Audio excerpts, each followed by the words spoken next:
very good morning to everybody. So we'll start with session 5 on crop protection and management. So till now in crop protection of management, we completed 6 agricultural practices, that is from preparation of a soil, sowing, adding manure and fertilizer. Before that comes irrigation, then adding manure and fertilizer, because now these processes have to go one after the other accordingly. I can't mess up with the process. I can't be saying first is storage, second is preparation, then third is adding manure to the field. No, right? So it has to go one after the other systematically. So first is preparation of the soil, sowing. So after sowing, what we do? Irrigation. Then adding manures and fertilizer, protection from weeds. Then in previous class we studied about harvesting, and the last agricultural practice, that is storage. Now we are done with the harvesting. So what is storage? So the method of storing of the food grains after harvesting is known as storage, as simple as that. But what, I repeat the definition, the method of storing the food grains after harvesting is known as storing or storage. So what precautions we have to take while storing the food grains? So let us just have a easy example. Now how do we store food grains at home? We store it in a dried container. We sometimes add neem leaves to it. Why do we add neem leaves? So that it is not affected by what you can say, small worms or etc. or ants, anything. So we protect it, right? We do not expose it to water, moisture, etc. We also try to keep that in a very clean place, right? Clean container or an airtight container. So this is all steps we follow when we get the food grains from the market, right? But here the crops which are harvested are on a very large scale. Now how are they going to protect it? How are they going to store it? Some precautionary measures have to be taken. They have to see that all the food grains what they are stored are in a dry condition. They are not wet. They do not have moisture in them. That is point number 1. The place where they want to store, in a factory, in a godown, in a silo, make sure that the place is free from all bacteria, worms, insects, rodents, mice. The place is very clean enough. So the place is fumigated before the grains are stored in them. The container in which they are storing is what you can say is airtight, which is not exposed to light, air as well as water, etc. A clean container, a good container, or in case if they are storing it in a gunny bag, make sure that the gunny bag is dry. It is not wet. It is sealed properly. So these are some precautionary measures we take while storing this food grains. Now, how do we how do we store it? We store it by, same thing we discussed already over here. We store it by adding some neem leaves to it, or we store them in the silos, in the granaries, in a metal container, or sometimes they even store that in a big factories, in big rooms where all grains are stored, in big drums, anything. So there are different measures to store. Some are also stored in the cold storage also. So there are many methods depending on again what type of food grain it is. The food grains are stored. Why we have to go with the proper storage practices? Now again let me give what do we do at home. So why can't we bring just half a kilo? We bring 25 kg of rice at once, or we bring 10 kg of rice bag at once at home, right? Why can't we bring every day 1 kg?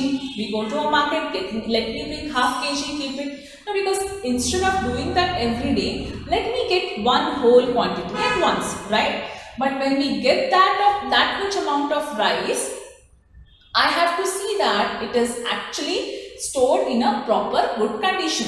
I have to see that it is not affected by any other external factors, right? Say as like worms, insects and all, etc.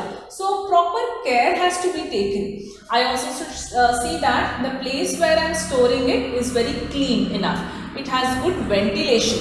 So these same things we apply in when we store when we harvest it and we store the grains in a very large quantity.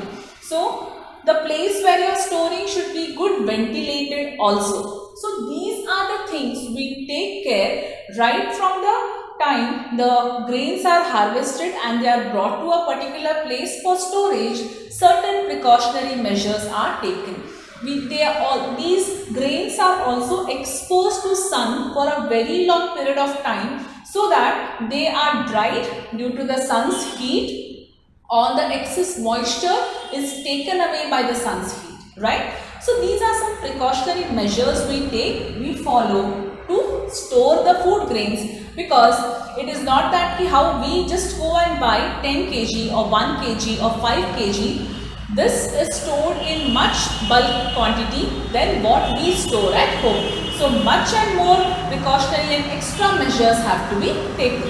So there we complete our 7 agricultural practices. What are the agricultural practices? How are we using these agricultural practices, and why should we follow these agricultural practices?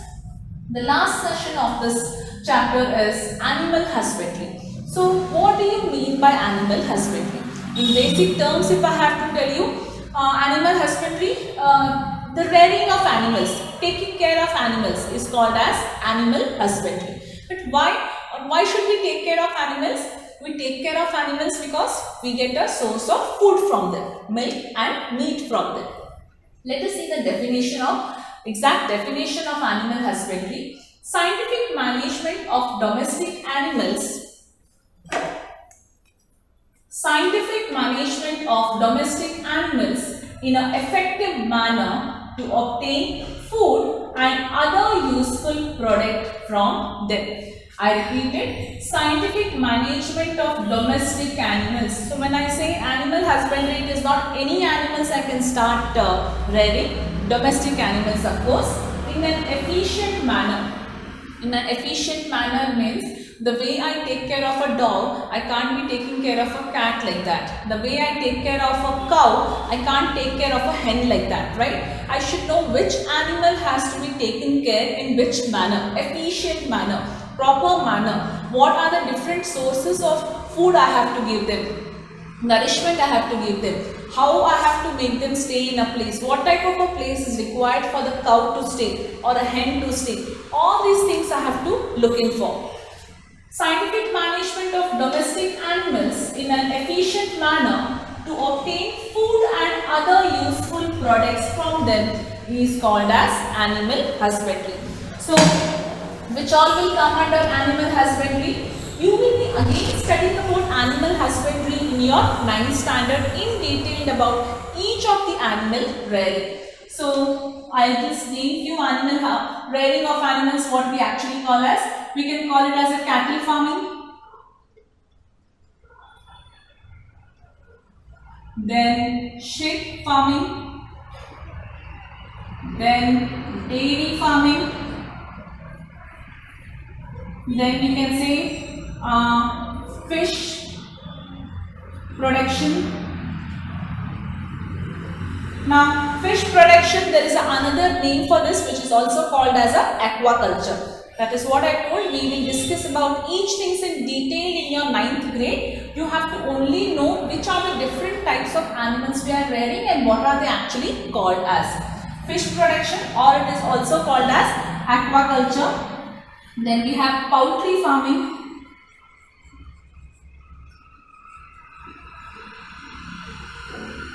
Then we have beekeeping. Beekeeping is also known as apiculture.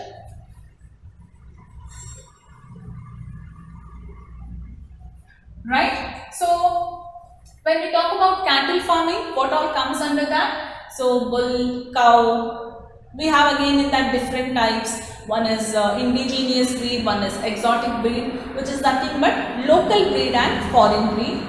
Then we have sheep farming, then we have dairy farming, which is meant only for milk. Then we have fish production. You have different types of fishes, where it is, you can say, fishes living in a pond, river, etc. Fishes living in the sea. Different types of cultures are again followed in them. Some fishes are breeded. So you have detailed study there. Poultry farming. We again have two different types of hens here, which will bear only egg or which will bear only meat. So we call them as broilers and layers. Broilers are the one which gives us meat and layers are the one which gives us egg. So then we study under poultry farming. We have beekeeping or apiculture. We have different bees, Indian bees, Italian bees. So which are more efficient, how the process is done. We all study this in your 9th standard. So there we complete your chapter crop production and management. So in the today's class, if you have any doubts, you can call on the same day of the video sent. Thank you.